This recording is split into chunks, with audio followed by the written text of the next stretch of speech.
Hey, ASEA people. A couple of days later, graduations are almost finished, and it's the last day of school. It's countdown to being out of here and having the summertime. But I'm gonna get these tidbits to you guys. Last time I sent the video out, we were talking about compensation, and I asked them for 25%. They came back with the offer of 20%, scaling it down to 10%, depending on what your hourly employment was. It had nothing to do with years in service. And I'll send out a PowerPoint slide deck so you can see what that looks like. All right. The other articles that were up for negotiation had to do with union leave. That's specifically to me, making sure that the hours that I'm released is separate from when we negotiate and bargaining. Article 6 had to do with people initially being employed and what the workday looks like. And so making some designated changes, and anytime a new job position comes up, they need to notify ASEA first before they open it up to the public. Also, if any job descriptions change, any duties change, or duties as need to get listed into the job description, they're to notify us so that we can see if there's any compensation that needs to be added.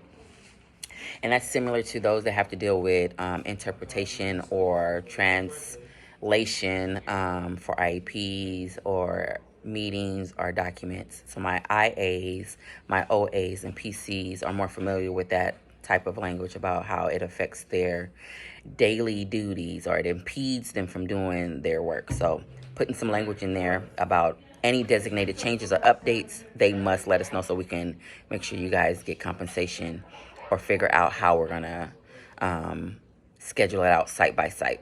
Article 8 has to do with bereavement leave, and this is language change because of the state of California. It has nothing to do with ASEA or Green Dot, but it was put on the table.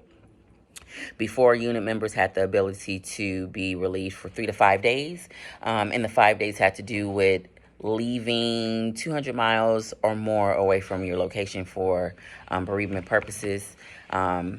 They're saying that we're just going to do 5 days. That is something that's going to be across the board in the state of California. However, I'm adding language to be more specific to who the immediate family is. So far, it's described as members of immediate family, and that shall mean the mother, father, grandparent, or grandchild of the unit member, or of the spouse. And the spouse, son, daughter, son-in-law, daughter-in-law, brother-in-law, sister-in-law, aunt, uncle, or unit members, foster parent, stepchild, or foster child. And so identifying them is a little bit more specific because families don't look traditional the same way they used to. So we need to call out who is considered family. We know that we have families with our students that are have guardians, state guardians, foster parents, and our staff reflects the same thing. So we want to make sure we put that into the article for bereavement leave. Article 11 had to do with discipline. They suggested that we list all progression of discipline in our contract and in the handbook. What we found out is that leaders and management have been dealing with pulling the information directly from AMU's contract, even though it's similar. We want to list it in ours so you guys as new employees or existing employees know, hey, it's a verbal warning, it's a written warning, and the progression of how they can go. Article 12 has to do with evaluations, and right now, we just want to change the year that this performance evaluation working group is convening. They're pretty much finished with everything. We're asking that they have all working tools together before we implement it in a pilot across certain schools. And so that means we would have to extend it in an MOU, which is a memorandum of understanding between Green Dot, the other company, and ASEA. So it's looking good. A lot of people like it, but we still have to adjust the language to reflect 23-24 school year instead of 21-22. Article 14 is compensation, and we kind of talked about that. I'll put that in the spreadsheet for you guys and send you the spreadsheet about your benefits.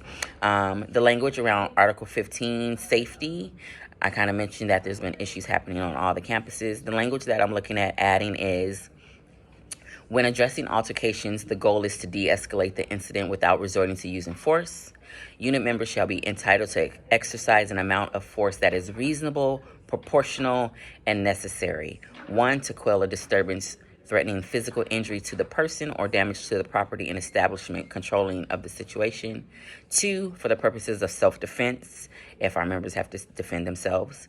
3, to obtain possession of weapons or dangerous objects within the control of a pupil.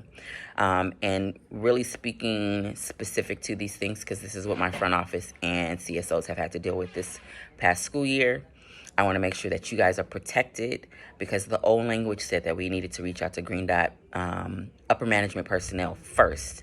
And these things are happening so fast, you guys barely have time to call 911 and get on the radio and call for backup. So I want to make sure you guys are protected, that you're not automatically suspended and put on any type of leave, that we can speak to these 3 things to cover you when these type of disturbances happen. Article 17 is not new to me, but it might be new to some of you guys. It already states that Green Dot shall reimburse bargaining unit members for tuition or fees for approved coursework for job-related courses or workshops at an institution of higher learning. And then it lists universities, i.e. workshops, community college, stuff like that. But it's contingent on being approved by your administrator and the organization. So the language I'm adding, hoping that they accept it, is that that one of the agreed institutions is Green Dot Public Schools of California, because we have some programs that train individuals, or we are partnered with other universities to do this work. I also want to list that it doesn't necessarily have to be the principal. It can be the principal or designee that approves such coursework in advance, so you guys can continue your education. Again, I'm going to send out a slide with compensation so you can see the scales of how they're trying to do the 20% to 10%. I'm also going to send you the benefits so you can see how the adjustments are and the bands that they're trying to suggest. Right now, we're just having an increase in small areas, and you guys have been diligent in checking in with HR or looking at what the changes are. But if we go to what is being suggested, they're going to be doing 3 bands. One will be the low band, where we still have the free option and a small increase.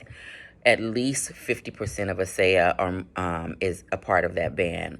When you jump into the second band and the third band, those are for people that are making more financially, hourly or salary, because it'll be for classified AMU and management and principals.